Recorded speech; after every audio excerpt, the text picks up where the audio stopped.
আপনারা তো ডিসি, জনগণের ডিসি হতে পারছেন না, চুয়াডাঙ্গার ডিসি। আপনি হচ্ছেন বিএনপির ডিসি। আপনারা বিএনপির ডিসিতে পরিণত হয়েছেন। মনে রাখবেন, সিজন সবসময় একরকম যায় না।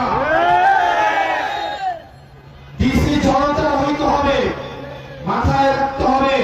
আপনি শুধু বিএনপির ডিসি না, আপনি জামাতের ডিসি না, এনসিপির ডিসি না।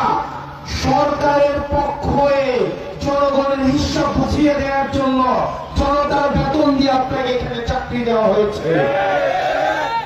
সেজন্য এরকম আওয়ামী লীগের অনেক ডিসি ছিল, এখন সচিবালয়ে বিভিন্ন ডেস্কের মধ্যে চিপায় চাপায় পালায় বেড়ায়।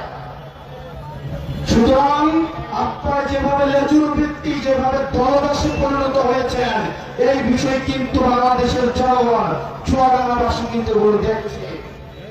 সুতরাং এই ডিসি, চুয়াডাঙ্গার যিনি ডিসি আছেন, আমরা বিশ্বাস করতে চাই পেশাদারিত্বের সাথে আপনার যে দায়িত্ব, সকল দলের সাথে, সকল মতের সাথে আপনি সেই পেশাদারিত্বের পরিচয় দিবেন।